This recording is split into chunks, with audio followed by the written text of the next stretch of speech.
Adam Bouy.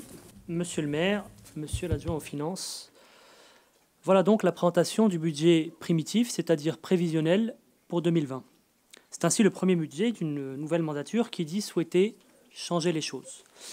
Mais les chiffres sont parfois plus éloquents que les grands discours. Il y a certes eu l'impact de l'épidémie de Covid-19, mais l'heure n'est-elle pas à la définition d'un nouveau monde, d'un monde de demain plus ambitieux, plus durable? Pourtant, à la lecture des chiffres, il y a globalement peu d'évolutions marquantes, notamment pour les dépenses liées au développement durable de notre ville et en préparation à la crise économique et sanitaire qui s'annonce. Alors nous nous félicitons de l'augmentation des budgets liés à la prévention sanitaire, aux dépenses de santé, plantation des arbres qui était également dans notre programme, mais nous avons plusieurs interrogations.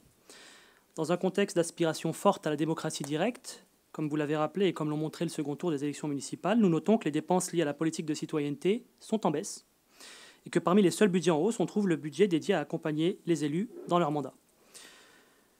On trouve, ceci dit, et pour être juste aussi, parmi les rares budgets en hausse, ceux consacrés à l'accès aux droits.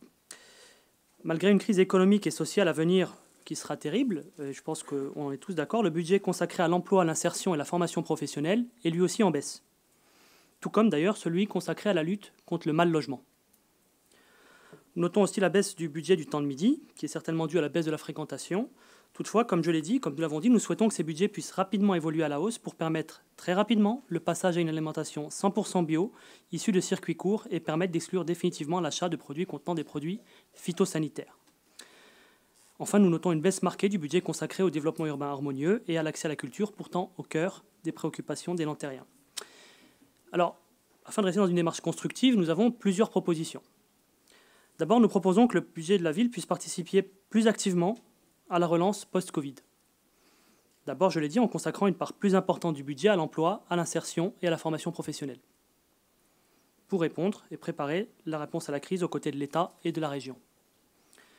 Ensuite, en établissant un plan de relance, un plan d'investissement encore plus ambitieux, qui pourrait, par exemple, cibler les investissements verts pour encourager l'évolution des modèles d'affaires pour une économie plus durable et moins carbonée. Et c'est d'autant plus important, c'est ce que nous avions déjà dit, que les communes représentent 60% de l'investissement public. Pour accompagner ce plan de relance, nous proposons aussi d'adopter une charte des achats qui permettrait de favoriser dans les investissements les fournisseurs situés à Nanterre, voire dans le POLD, afin de relancer l'activité des entreprises locales et du circuit économique local. Enfin, nous proposons de renforcer les moyens consacrés aux solidarités et de travailler davantage avec l'État et le département. Alors, le conseil départemental, nous en avons parlé lors du dernier conseil municipal, n'est certes pas un exemple. Notre collègue élu au conseil départemental, divers droite, mais ni droite ni gauche, mais un peu à droite quand même, vantait au dernier conseil municipal, je cite, la bonne gestion du département avec ses plus de 600 millions d'euros d'excédent. Mais c'est tout le contraire d'une bonne gestion. Une collectivité et l'État ne peuvent pas être gérés comme, et je la cite encore, des entreprises. De deux choses l'une, soit le département a un excédent et il est en faute parce qu'il a prélevé trop de ressources aux entreprises et aux ménages, et donc il a nui à l'activité économique, soit il est en excédent parce qu'il ne s'est pas suffisamment investi dans sa principale mission, la cohésion sociale, et là encore, il y a eu mauvaise gestion. Mais face à la crise, nous devrons passer outre ces divergences de vues et nous appuyer sur le conseil départemental pour répondre à la crise. Il faudra travailler aussi avec l'État. L'État qui contribue par ses services régaliens, par ses agences, il y a plusieurs programmes que vous avez cités qui sont financés par l'ANRU, par les agents hospitaliers, au maintien de services publics de proximité à Nanterre. Mais construire une relation de qualité suppose aussi la sincérité quant à ce qu'il apporte vraiment et de ne pas systématiquement le juger responsable de tous les maux. Alors, j'ai lu avec attention les différents calculs et chiffres amenés au Conseil destinés à accuser l'État de baisser les dotations. Et plutôt que de noyer les Nantériens et les membres du Conseil municipal sous différents retraitements comptables, dont le calcul, il est vrai, n'est pas aisé et qui peut porter à interrogation, je vous propose de regarder simplement les chiffres de dépenses de fonctionnement par habitant. Les retraitements comptables qui ont été présentés ne démontrent pas la réalité des baisses de moyens pour Nanterre que vous dénoncez. Nous aurions pour cela besoin du détail du calcul des coûts analytiques et de la comptabilité analytique de chacune des politiques pour analyser dans le détail la véracité de ces baisses, ce qui n'est pas le cas. Je suis d'ailleurs preneur de ces détails pour une prochaine séance. Par ailleurs, il y a bien une raison simple pour laquelle l'État utilise la même méthode pour l'ensemble des communes de France, les plus de 36 000, c'est pour pouvoir justement comparer ce qui est comparable sur la base d'une seule et même méthode. Et donc, partons de chiffres concrets. Vous avez cité les chiffres du ministère de l'Intérieur, de la Direction générale des collectivités locales. Moi, je me suis appuyé sur le chiffre du ministère des Comptes publics, qui sont publics, en partant donc de ce budget de fonctionnement par habitant à Nanterre. En 2012, le budget par habitant de fonctionnement à Nanterre était de 2126 euros. 2126 euros en 2012. En 2018, on est à 2685 euros. Et d'après vos propres calculs, à 2750 euros en 2020, dans ce budget prévisionnel. Donc, on a une augmentation de plus de 550 euros en 8 ans, qui représente environ 22%. Et dit autrement, Nanterre n'a jamais été aussi riche en dotation budgétaire, et ces dotations budgétaires en font l'une des 9 villes les plus dotées budgétairement par habitant de France. D'ailleurs, nous sommes une des seules villes à avoir connu une telle hausse. Enfin, nous devons continuer à développer et à nous appuyer sur le travail des associations pour préparer cette crise. Et nous proposons, dans une démarche d'équité et de transparence dans l'attribution de subventions aux associations, de généraliser l'usage des contrats d'objectifs et de moyens afin d'objectiver leur impact sur les Nantériens. Je vous remercie. Je fais juste une remarque, Monsieur Aubry. Quand on prend les chiffres sur les sites des ministères, il faut les prendre, il faut forcément les retraiter, puisqu'on n'est pas forcément à périmètre équivalent. Vous savez qu'on a été dans la communauté d'agglomération du Mont-Valérien, puis qu'on est sorti de la communauté d'agglomération du Mont-Valérien, puis qu'on est rentré dans le pôle. Et donc, je l'avoue, ce n'est pas très simple de suivre l'ensemble des évolutions. En tout cas, vous les aurez dans le rapport de la Cour régionale des comptes, et vous verrez qu'en 2014, la ville de Nanterre avait en dépenses donc pour ses habitants réels, 1 938 euros par habitant, et qu'au BP 2020, elle en a 1 844 euros par habitant. Donc, à Nanterre, on a perdu par habitant un nombre non négligeable d'euros qui se traduisent dans les difficultés que nous avons traduites tout à l'heure. Mais je l'admets que ce n'est pas très simple de faire, mais vous verrez également que la Cour régionale des comptes reconnaît que le prélèvement sur la ville de Nanterre est bien plus importante que ce qu'elle est sur d'autres, y compris par exemple sur une ville comme Neuilly, où la progression a été importante. Et vous savez, par contre, ça c'est facile à vérifier, que par exemple cette année, la progression pour Nanterre sur le Fonds de solidarité Île-de-France, FSRIF, qui est valable pour Nanterre, mais pour d'autres communes et la plupart des communes du POLD, elle est en fait le fait que Paris ne paye pas la part qu'il devrait faire, puisque la loi inclut que quand le montant du FSRIF progresse, la part de la ville de Paris ne progresse pas. Et donc, forcément, les autres communes, notamment de la périphérie, paient à la place de Paris, ce que nous dénonçons depuis un certain nombre d'années et qui continueront de l'être, puisque autant il peut être logique que Nanterre participe aussi à un certain niveau au fond de péréquation, en aucun cas il est normal que Nanterre et quelques autres communes paient pour Paris. Sur ce, Didier Debord. Merci, Monsieur le maire, chers collègues. Lors du débat du rapport d'orientation budgétaire, on avait déjà fait état des impacts de la crise financière sur le budget municipal. Et à cette occasion, nous avions envisagé d'avoir un budget en situation de déséquilibre. Aujourd'hui, c'est un budget en équilibre qui nous est présenté. Je ne vais pas reprendre tout ce que vous avez évoqué en introduction, Monsieur le maire, mais rappeler que nous partageons votre analyse sur l'impact financier de la crise sanitaire dans les comptes de la ville, et nous partageons le fait que le coût de celle-ci doit être porté par l'État et intégré comme tel dans le budget de la collectivité, comme le font de nombreuses communes. C'est le premier budget du mandat qui se construit dans un contexte particulier, mais malgré la situation, nous ne renonçons à rien. Et je pense que c'est nécessaire, comme vous l'avez fait, de le rappeler. Nous ne renonçons pas aux orientations que nous nous sommes fixées, ni aux engagements que nous avons pris il y a quelques mois devant les Nanterriens.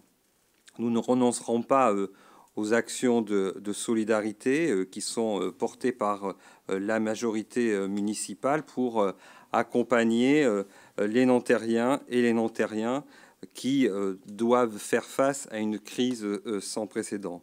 Nous ne renoncerons pas à nos orientations en matière d'écologie, en matière de logement, en matière d'emploi, en matière d'éducation. Chacun pourra le constater à la lecture des délibérations qui vont être votées ce soir. Ils y trouveront tous nos engagements.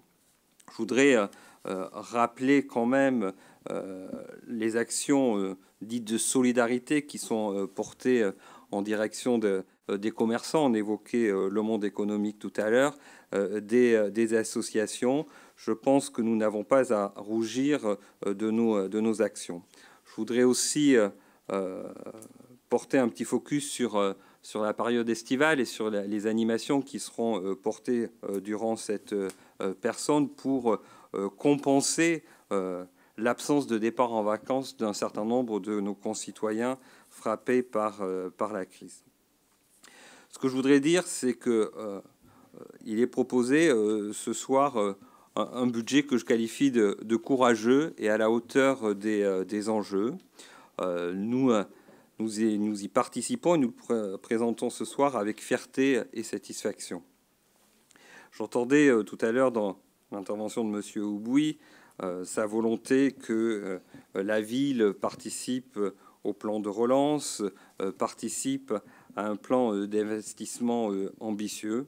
Encore faut-il que l'État, le président de la République, donne les moyens aux collectivités de s'engager dans ces différents plans. Et quand on voit la personnalité du nouveau Premier ministre qui a été nommé il y a quelques jours, pardon, c'était pas hier, il y a quelques jours déjà, nous avons de quoi être inquiets.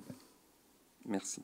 Merci, Monsieur le maire. Chers collègues, dans la lignée de l'intervention de notre groupe ELV Génération Citoyen sur le rapport d'orientation budgétaire, nous validons un budget cohérent, conciliant l'exigence de réactivité face à une crise sans précédent et le volontarisme indispensable pour réaliser nos 200 engagements de campagne. Nous aurions bien évidemment souhaité que l'État soit aussi réactif pour nous encourager dans notre mission de proximité auprès des habitants. Certes, la loi de finances rectificative avec la dotation exceptionnelle de 2,1 millions d'euros nous permettra d'équilibrer notre budget, mais avec une capacité d'épargne diminuée compte tenu de la baisse de nos recettes. Dans ce contexte, nous devons avant tout compter sur nos propres forces et agir avec méthode en questionnant le sens et la portée de chacune de nos dépenses et de nos investissements, en gardant toujours à l'esprit les alternatives. Soyons clairs, l'essentiel de nos forces réside dans les agents de notre collectivité.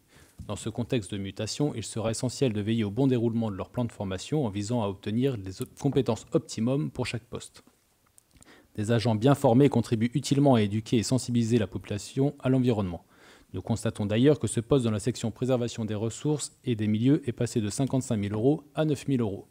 Cette baisse est liée aux élections et aux mesures sanitaires, mais gardons en vue que la sensibilisation et l'éducation à l'environnement doivent rester des priorités. Ce budget doit donc rapidement retrouver son enveloppe initiale.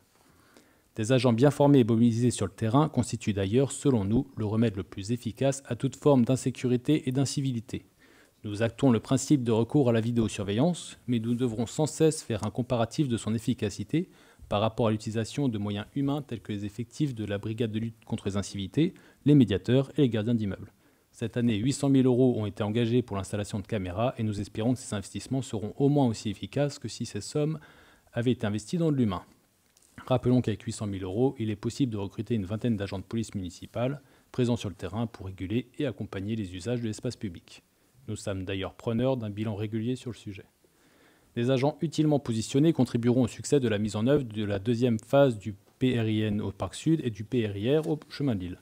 Ce sont sur leurs épaules que repose une appropriation des habitants au projet et c'est grâce à leur détermination que les indispensables aménagements, notamment sur les modalités de création et de valorisation des espaces végétalisés, peuvent être effectués.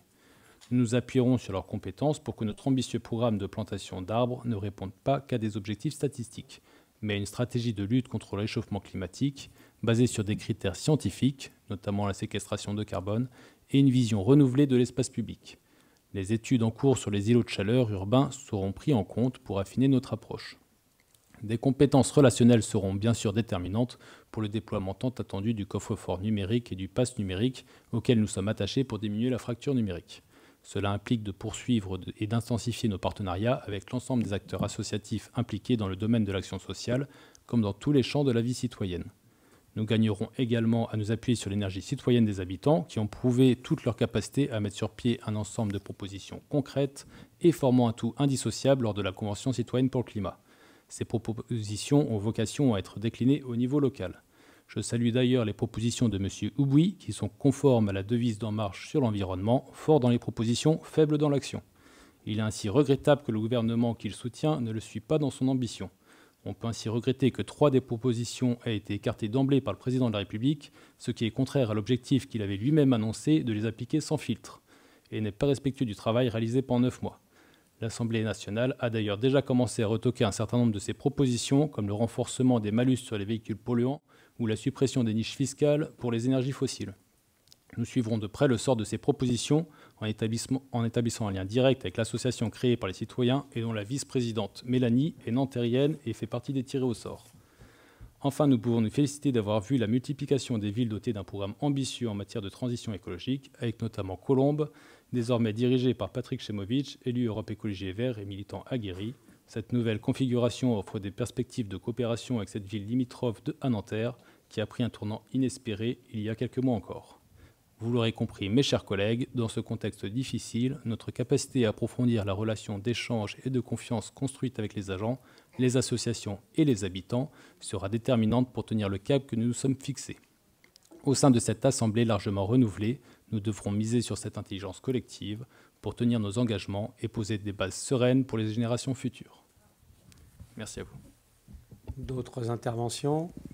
Monsieur le maire, chers collègues, je tiens à remercier Samir pour sa présentation et bien évidemment les services de la ville qui ont contribué à cet énorme travail réalisé. Malgré les fortes contraintes qui continuent de peser sur la ville, ce budget 2020 est conforme à l'ADN de la ville de Nanterre. Il démontre des vrais choix de politique publique au plus proche des besoins des habitantes et des habitants pour continuer de construire Nanterre pour toutes et pour tous. Il maintient un haut niveau de service public pour accompagner et protéger les citoyennes et les citoyens fragilisés par la crise actuelle. C'est aussi un budget volontariste qui traduit d'ores et déjà la mise en œuvre de plusieurs des engagements que nous avons pris devant les citoyennes et les citoyens. La transformation de nos quartiers populaires est lancée. Avec l'établissement territorial Paris-Ouest La Défense, la ville est en action pour qu'enfin la deuxième phase du projet de rénovation urbaine du Parc Sud soit engagée avec la signature d'une convention entre tous les partenaires financiers. La transition écologique se matérialise concrètement et je m'en félicite, avec notamment la plantation d'arbres associés à un travail sur les îlots de chaleur, le soutien à l'acquisition des vélos électriques et le développement des pistes cyclables. Nous espérons que le Conseil citoyen de la transition écologique pourra se réunir prochainement et donner une impulsion additionnelle sur l'ensemble des chantiers concernés par la transition écologique, au premier rang desquels la gestion des déchets. Également, nous pouvons souligner la mise en place d'une maison des femmes qui va être initiée dès cette année, un projet essentiel, d'autant plus dans cette période, alors que la crise a renforcé les inégalités femmes-hommes à la maison et au travail, et que le confinement a fragilisé les femmes victimes de violences. Dans le cadre de ma délégation, je serai très attentive à œuvrer pour le logement pour toutes et pour tous et à lutter contre l'habitat dégradé. La question du logement est une préoccupation majeure des citoyennes et des citoyens de notre ville, comme partout en Île-de-France, confrontés à la spéculation immobilière qui fait gonfler les prix et tend à reléguer toujours plus loin les foyers modestes. Ce n'est pas cela que nous voulons à Nanterre et nous continuerons à lutter avec les moyens dont nous disposons contre ce phénomène. Je veillerai également à ce que chaque demandeur de logement social puisse à tout moment, via une plateforme numérique, connaître l'état d'avancement de son dossier. Il faut aussi relever à quel point boucler ce budget est un incroyable défi. La ville, collectivité de proximité, a été en première ligne pour accompagner et protéger ses habitants dans la crise sanitaire, économique et sociale. Elle perd des recettes de fonctionnement et a mobilisé ses ressources pour répondre aux besoins urgents de sa population, d'autant plus qu'elle accueille sur son territoire des travailleurs précaires et des populations en grande difficulté sociale. Pourtant, en en dépit de ce contexte exceptionnel, la ville se voit encore confisquer des ressources de façon scandaleuse. La dotation globale de fonctionnement versée par l'État est diminuée de 1,3 million d'euros. Rappelons que de 18,2 millions d'euros en 2012, nous sommes passés cette année à 900 000 euros. En outre, le mode de calcul aberrant des fonds de péréquation mis en place en 2012, s'appuyant sur le seul potentiel financier, nous oblige à verser une contribution communale de 17,7 millions, un record, à des villes dont on peut se poser la question de savoir s'il y a des réels besoins sociaux. Cette contribution communale est incompréhensible, quand dans le même temps, l'État reconnaît que Nanterre supporte des charges particulières du fait des besoins sociaux de sa population, en identifiant 4 de ces secteurs en quartier prioritaire et en lui versant une dotation de solidarité urbaine de 2,9 millions d'euros cette année. Donc bien loin de compenser les ressources que nous sont confisquées, et n'en déplaise à certains. En seulement 9 années, en cumulant les pertes, c'est plus de 150 millions d'euros dont nous avons été privés. L'équation devient intenable. Il faut de toute urgence revoir les modalités de fonctionnement des fonds dits de péréquation et plus globalement les dotations des collectivités pour que la responsabilité nouvelle que l'on souhaite leur confier constitue un utile recadrage et non une démission de l'État face à ses responsabilités. Nous saisirons tous les leviers à notre disposition pour faire entendre aux autorités compétentes cette voie pragmatique de l'efficience budgétaire et poursuivrons chaque fois que cela est possible notre stratégie de projet cofinancé. Je vous remercie. Alors, Monsieur Aubouy, je vous laisse. Je suis pour l'investissement public. C'est peut-être la dernière fois que notre pays a les moyens de se payer un plan de relance 20% de son PIB. Et donc je pense que l'État, tout comme les collectivités locales, ont toute leur place, ont tout leur rôle à jouer. Et ce que je dis, c'est que le plan de relance et le budget primitif 2020, en termes d'investissement pour Nanterre, n'est pas suffisamment ambitieux. Qu'on aurait pu pousser un peu plus. Le déficit budgétaire de l'État sera historique. On a un plan de relance de 500 milliards d'euros au niveau national. Évidemment, on pourrait souhaiter plus, mais je pense que toutes les composantes, l'État, le conseil départemental, je l'ai dit, la région et la commune, devraient, en tout cas, œuvrer de façon très volontariste sur l'investissement. Je pense aussi que dans la période qui arrive, et n'en déplaise à certains, je propose de contribuer au mieux pour soutenir justement cette partie d'investissement public, mais on n'arrivera pas à trouver une politique cohérente en désignant des boucs émissaires, que ce soit l'État, et vous le savez aussi bien que moi, on a besoin de l'État pour fonctionner, on a besoin de l'État pour les services publics à Nanterre. Moi, j'aimerais bien que vous nous rejoigniez sur le véritable problème de fond, qui est, je le rappelle, comme l'ont dit mes collègues, et comme j'ai tenté de l'expliquer lors du dernier conseil municipal, autour du potentiel financier, qui, de par son calcul, totalement injuste, nous conduit sur un indice de synthétique de prélèvement à des sommes qui sont complètement décalées des réalités. Vous dire aussi qu'il y a des études sérieuses qui sont faites sur ces questions-là. La dernière met en avant le fait qu'à l'entrée à Polde, le potentiel financier par habitant à Nanterre est surévalué à hauteur de 437 euros par habitant, alors qu'à Neuilly, dans le même temps, il a été surévalué de 25 euros. 437 euros, 25 euros. Je vous laisse juger, les chiffres parlent d'eux-mêmes. Donc, moi, j'aimerais bien vous retrouver à nos côtés sur ces sujets-là, sur le sujet des baisses de dotation, parce que c'est pas un luxe et c'est pas du chiquique de dire qu'elles baissent, notamment, là encore une fois, les chiffres ont parlé, et sur la péréquation injuste qui malheureusement dessert les Nantériens. Merci. Donc je vous propose alors de passer au vote. Alors vous savez que le budget, c'est un vote un peu compliqué puisque on va voter toutes les sections une par une. Donc on va faire à la main levée. Et puis après, on votera le budget global. C'est la règle.